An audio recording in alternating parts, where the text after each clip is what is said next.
The courtroom was dead silent when my 8-year-old son, Colby, stood up from his chair. Every eye in that room turned to watch this small boy with sandy brown hair and his father's green eyes, but none of his cruelty. His Spider-Man sneakers squeaked against the polished floor as he took a step forward, and I saw the judge's expression shift from annoyance to concern. "Your Honor."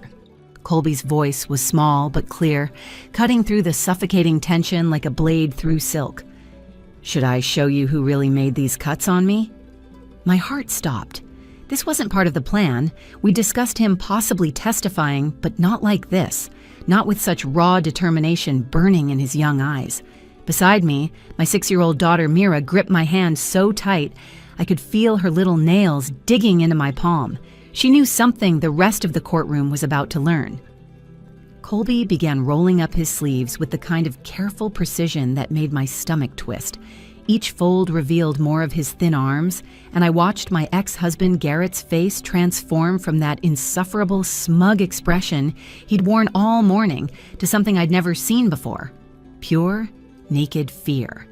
His expensive lawyer, Mr. Vaughn, who just seconds ago had been destroying my character with surgical precision, stood frozen with his mouth slightly open, his next rehearsed attack dying on his lips.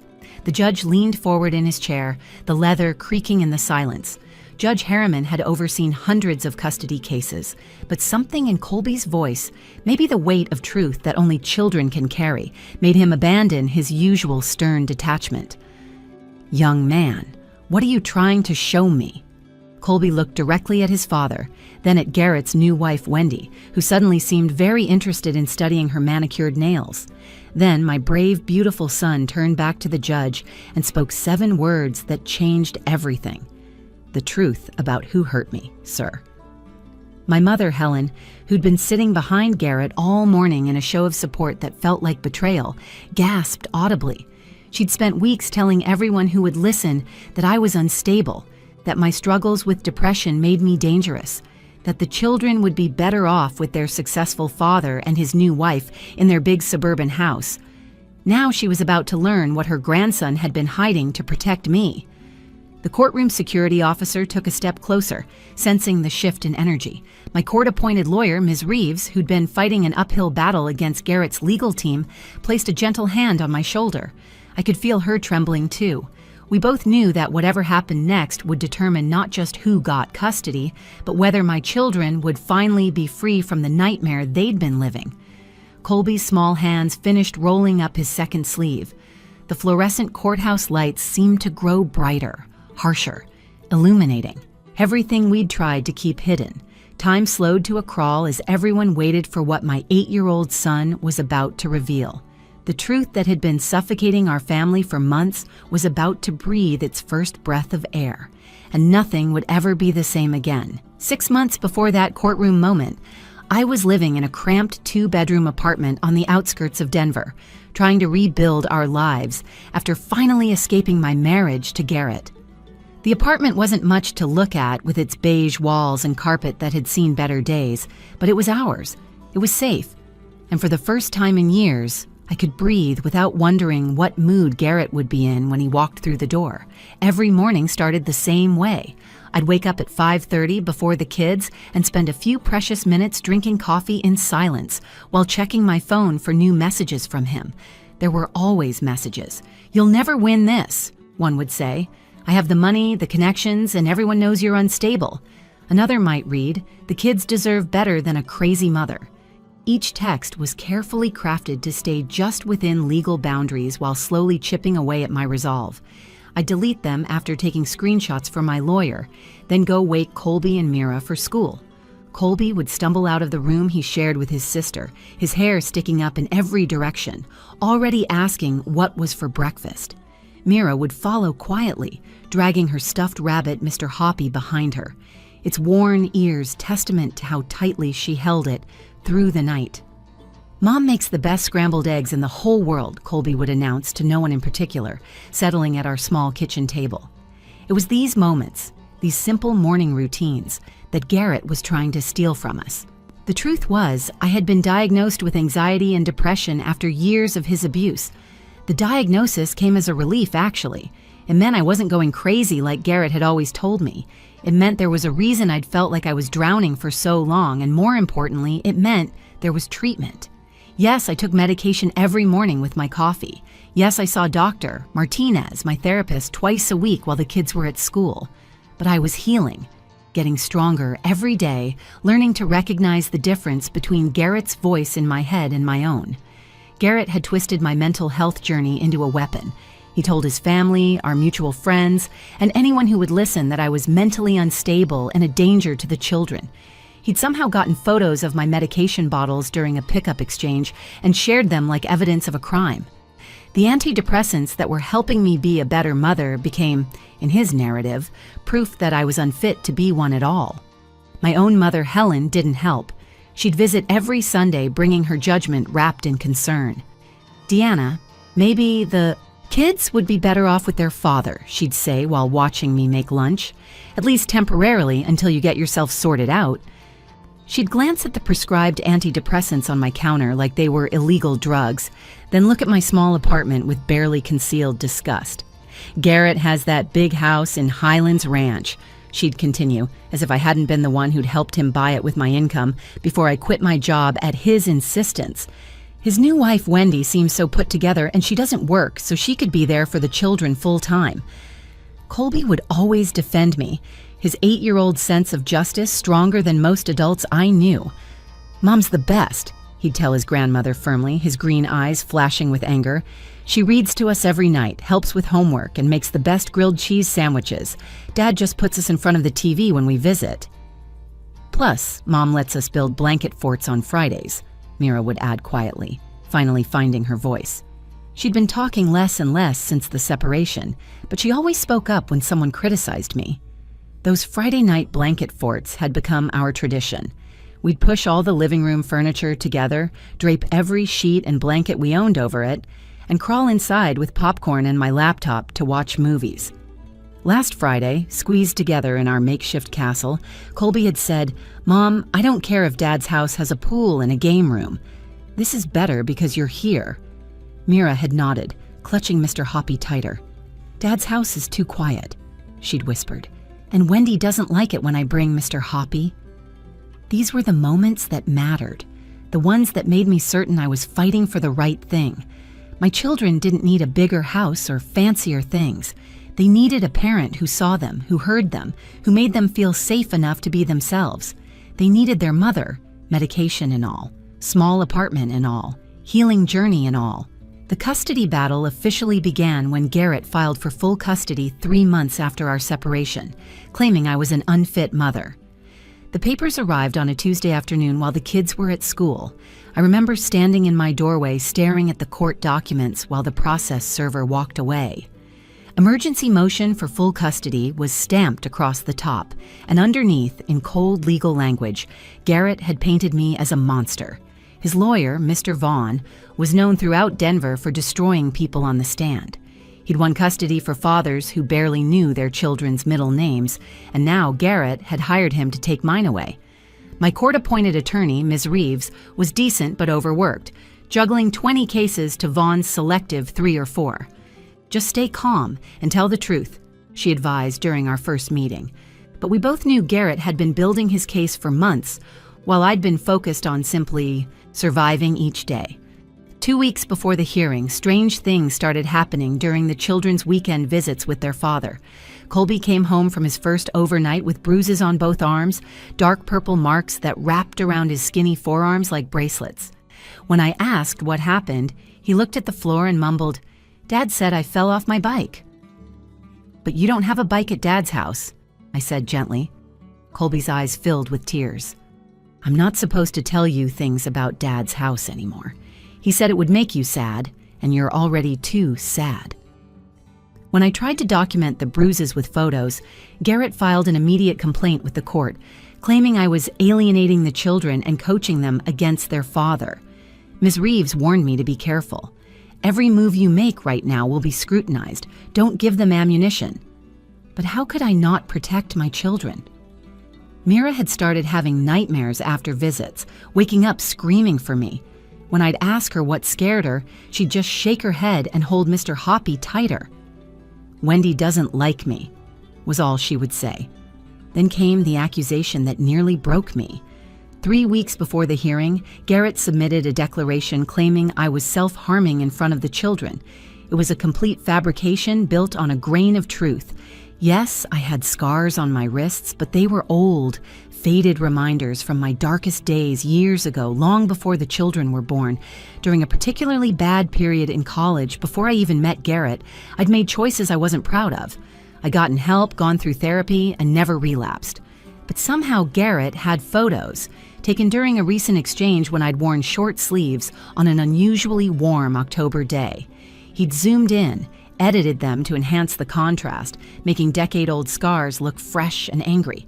His declaration claimed the children had told him they watched me hurt myself nightly, that they were traumatized and scared. "Mom, why is Dad lying about you?" Mira asked one evening after overhearing me crying on the phone with Ms. Reeves. Her voice was so small, so confused. Colby wrapped his arm around his sister, suddenly seeming older than his 8 years. "Because he wants to take us away from Mom," he said matter-of-factly. "But I won't let him. I'll tell the judge the truth." The truth doesn't always win in court, I wanted to tell them, but didn't. How could I explain to my children that their father was using my biggest vulnerabilities against me, that seeking help for mental health was being twisted into evidence of unfitness? My mother's reaction was even more devastating. Garrett had shown her the edited photos during one of his calculated visits to her house. By the time she called me, she was hysterical. "Deanna, how could you do this in front of the children? I thought you were getting better, but clearly you're sicker than I thought." No amount of explaining could convince her the photos were old. "Garrett seems so concerned about the children," she said. "Maybe he's right. Maybe they need stability right now, and you're just not capable of providing it." The betrayal cut deeper than anything Garrett could do to me directly. My own mother had chosen to believe his lies over my truth. She announced she would be attending the hearing to support what's best for the children, which apparently meant supporting Garrett. A week before the hearing, Ms. Reeves delivered more bad news. Garrett's team has 3 character witnesses, including your mother. They have a child psychologist ready to testify about the damage mentally ill parents can cause. They have your therapy records, which they'll twist to make you look unstable. "Deanna, I need you to understand how hard this is going to be." I understood perfectly. Garrett had money, connections, and a narrative that played into every stereotype about mothers with mental health struggles. All I had was the truth, and in family court, sometimes that wasn't enough. 3 days before the hearing, everything changed. It was Sunday evening, and I was folding laundry while Mira colored at the kitchen table. Colby approached me with an expression I'd never seen on his young face before, a mixture of determination and fear that made my hands freeze mid-fold. "Mom, I need to tell you something," he said, glancing at his sister. "Alone, please." I set down the shirt I was holding and followed him to my bedroom. He sat on the edge of my bed, his hands clasped so tightly in his lap that his knuckles were white. For a moment, he just stared at those hands, gathering courage for whatever he needed to say. "Mom, I have to show you something, but you have to promise not to get too upset," he said, his voice barely above a whisper. "Honey, you can tell me anything," I said, sitting beside him, though my heart was already racing. Slowly, carefully, Colby rolled up his sleeves. What I saw made my blood turn cold. There were cuts on both his arms, deliberate ones, some still fresh enough to be pink, others just beginning to scab over. They weren't deep, but they were intentional, methodical even, placed where they'd be hidden by long sleeves. My hands flew to my mouth to stifle a sob. My baby, my 8-year-old son, had marks on his arms that looked horrifyingly familiar to anyone who'd ever seen self-harm. But before I could speak, before I could even process what I was seeing, Colby grabbed my hands. "Mom, listen," he said urgently. "I didn't do this to myself. Dad's wife, Wendy, she did this." The room seemed to spin. "What do you mean she did this?" Colby's words came out in a rush, like water breaking through a dam. "Last weekend, Dad and Wendy sat me down in their bathroom. Wendy had Dad's razor. She said it would only hurt for a second, that it was for our family. Dad held my arm still and told me to be brave, that sometimes we have to do hard things to get what we want." I felt rage building in my chest, hot and dangerous. "They cut you?" Dad said if I showed these to the judge and said you did it, we'd get to live in the big house all the time. He said we'd have our own rooms, a pool, everything we wanted. He said you were sick anyway and needed time to get better without worrying about us." Colby's tears were flowing freely now. "But Mom, I don't want to lie, and I don't want to live with them. Wendy scares me, and Dad, he's different when you're not around. He's mean. He calls you names and tells us you're crazy." I held my son while he cried, my own tears falling into his sandy hair. The evil of what Garrett had done, using our own child as a weapon, marking his body to destroy me, was beyond anything I'd imagined even he was capable of. "Mom, I want to tell the truth," Colby said, pulling back to look at me. "I want to tell the judge everything." The next morning, I called Ms. Reeves and told her everything. She was silent for a long moment after I finished. "This changes everything, Deanna, but it's also incredibly risky. Putting Colby on the stand means subjecting him to cross-examination. Vaughn will try to confuse him, make him look coached or unreliable. He's only 8. "I know," I said, watching Colby eat breakfast with unusual solemnity. "But he wants to do this." Ms. Reeves came over that afternoon to meet with Colby. She spoke to him gently, asking him to tell his story multiple times, testing for consistency. Colby never wavered. If anything, more details emerged. How Wendy had said this was their secret. How Dad had promised him a new gaming system if he did good in court. How they'd practiced what he should say to the judge. "I even have proof," Colby said suddenly, running to his backpack. He pulled out his little tablet, the one Garrett had given him for his birthday. I recorded them talking about it after. They didn't know. On the grainy video, we could hear Garrett's voice saying, "Remember, buddy, you tell them your mom did this when she was having one of her episodes. We practiced this." Wendy's voice added, "It's for the best, sweetie. Your mom needs help." Ms. Reeves immediately made copies of everything. "This is powerful evidence, but I need you both to understand that Garrett's team will come at this hard. They'll claim you coached him, that you made these marks yourself, that the video is taken out of context." "Let them try," Colby said with surprising fierceness. "I know what happened. Mira knows too. She saw Wendy take the razor from the medicine cabinet." That night, we prepared as a family. Not coaching, just making sure Colby felt supported and safe. Mira drew pictures that would later become evidence, her artistic 6-year-old mind processing trauma through crayon and paper. One showed Wendy as a dark figure with something sharp in her hand. Another showed our small apartment filled with hearts and suns, while Dad's big house was colored in, blacks and grays. The hearing began at 9 a.m. sharp in courtroom 4B of the Denver Family Court. The room smelled like old wood and floor polish, and the morning sun slanted through tall windows, casting long shadows across the floor. I sat at the defendant's table with Ms. Reeves, trying to keep my hands steady as Mr. Vaughn launched into his opening statement. "Your Honor, we're here today because these children are in danger," Vaughn began, his voice commanding the room. "Their mother, Deanna, is mentally unstable, taking multiple psychiatric medications, and has a documented history of self-harm. Most disturbing of all, she continues this destructive behavior in front of her young children."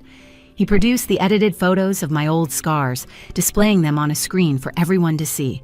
My mother, sitting in the row behind Garrett, shook her head sadly.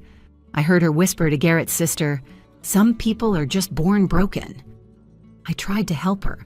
"But you can't fix what doesn't want to be fixed." Each word from my mother's mouth felt like a physical blow, but I kept my eyes forward, focused on Judge Harriman's face as he examined the photographs with obvious concern. Vaughn continued his assault for 20 minutes, painting me as a woman spiraling out of control. "These innocent children watch their mother cut herself nightly," he said, gesturing dramatically. "They live in fear, never knowing which version of their mother they'll encounter. Will it be the medicated zombie, the crying mess, or the woman so desperate for attention she marks her own body?" "Objection," Ms. Reeves said, but Judge Harriman waved her off. "I'll allow it. Continue, Mr. Vaughn." Garrett took the stand next, playing the part of concerned father perfectly. He spoke about finding me in states of distress, about the children calling him crying, about his fears for their safety. Wendy sat behind him, nodding supportively, her face a mask of concern. When it was our turn, Ms. Reeves called me to testify. I explained the truth about my scars, my treatment, my dedication to my children. But I could see skepticism in Judge Harriman's eyes. The narrative Garrett had crafted was too compelling, too neatly packaged.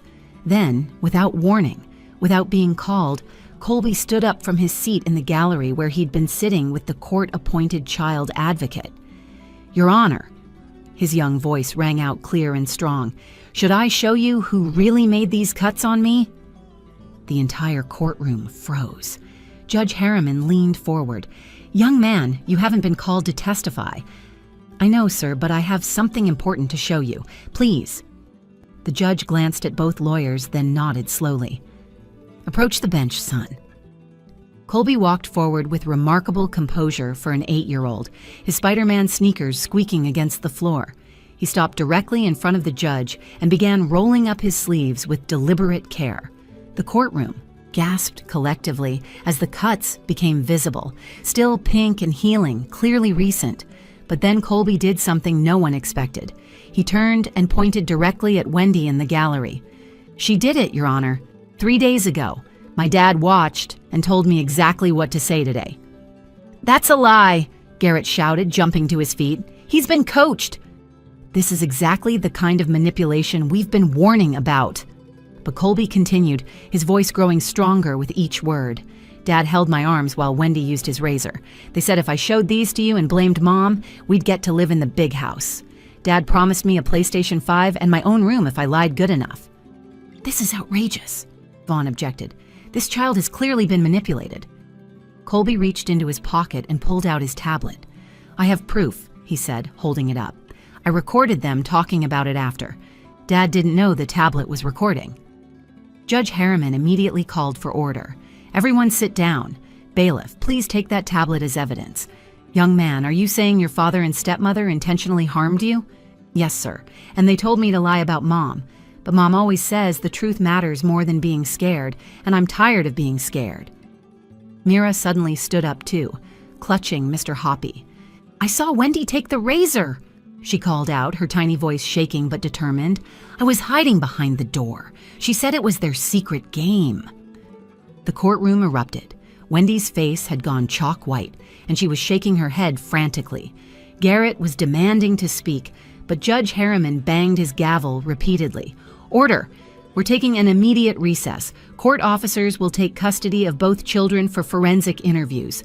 No parents are to have contact until further notice. Mr. Vaughn, I suggest you advise your client to remain available. This court will reconvene in 2 hours." As the bailiff led my children away, Colby looked back at me and mouthed, "It's okay, Mom." My brave, beautiful boy had just changed everything with his courage to tell the truth. The 2-hour recess stretched into 4 as forensic interviewers spoke with both children separately. I waited in a small conference room with Ms. Reeves, drinking terrible courthouse coffee and trying not to fall apart. She kept reassuring me that Colby's evidence was compelling, but we both knew how these things could go. Children's testimony was often dismissed, especially when wealthy fathers with expensive lawyers were involved. When court reconvened at 2 p.m., the atmosphere had completely shifted. Judge Harriman entered with a grave expression, and I noticed 2 police officers had joined the court security.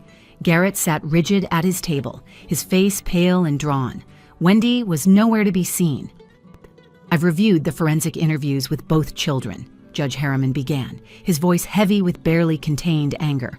"I've also reviewed the video evidence provided by the minor child Colby. What I've discovered is deeply disturbing." He turned to look directly at Garrett. "Mr. Peterson, the evidence suggests you and your wife deliberately harmed your son to frame his mother for abuse. This is not only unconscionable, but criminal. I'm issuing an immediate emergency order granting full custody to the mother, Deanna Peterson." The relief hit me so hard I nearly collapsed. Ms. Reeves squeezed my hand as the judge continued. "Furthermore, Mr. Peterson, you will have supervised visitation only, pending a full criminal investigation. The court is referring this matter to the district attorney's office for charges of child abuse, conspiracy, and filing false reports." "This is a mistake," Garrett shouted, but his lawyer grabbed his arm, whispering urgently in his ear. The judge wasn't finished. Mrs. Wendy Peterson left the courthouse during recess, but was apprehended by police in the parking lot. She has already given a full confession, admitting that you, Mr. Peterson, orchestrated this entire scheme. She's agreed to testify in exchange for a plea deal. My mother, who had been sitting frozen throughout the proceedings, suddenly broke down sobbing. She stood up shakily and made her way toward me. "Deanna, I'm so sorry. I'm so sorry. I believed him over my own daughter. I failed you and I failed my grandchildren." "Not now, Mom," I said quietly, my focus entirely on the door where my children would soon appear. When Colby and Mira were finally brought back, they ran straight into my arms. We held each other in the middle of that courtroom, not caring who was watching. Colby whispered, "I told you the truth would win, Mom. That was 1 year ago. The criminal trial is ongoing, but Garrett is facing serious prison time. He hasn't seen the children since that day in court. His supervised visitation rights revoked after he failed to show accountability for his actions. Wendy took a plea deal for probation and mandatory counseling in exchange for her testimony against him. The real healing took time. Colby's physical wounds healed within weeks, but the emotional scars required months of therapy. He still sees Dr. Patterson every week, working through the trauma of what his father did to him. Some nights, he still has nightmares about that bathroom, about being held down, about the razor, but he's also developed incredible resilience. Last month, he spoke at a children's advocacy event about the importance of believing kids when they report abuse. Mira found her voice again through play therapy. She no longer whispers or hides behind Mr. Hoppy. Just yesterday, she raised her hand in class to answer a math problem, something her teacher says she never did before. She draws happy pictures now full of rainbows and flowers and our little family of 3. My relationship with my mother is complicated, but improving. She's in therapy herself now, working through what she calls her toxic need to see the best in men and the worst in women. She babysits once a week, and slowly, very slowly, we're building something new. She tells Colby all the time how proud she is of his bravery, how he's her hero. He usually just shrugs and says, "I just told the truth, Grandma." Last week, Colby won a citizenship award at school for exceptional bravery and integrity. Standing at that little podium in the gymnasium, he said, "My mom taught me that telling the truth isn't always easy, but it's always right. Sometimes being brave means standing up even when your voice shakes, and sometimes the smallest voices can say the biggest truths." But here's what Colby taught me. Our children see everything. They absorb our strength and our struggles. They know the difference between truth and lies, even when adults try to confuse them. And when given the chance, when given just a moment of courage, they'll choose truth over comfort every single time. My 8-year-old son saved our family by refusing to let lies win. He showed a courtroom full of adults that integrity doesn't have an age requirement.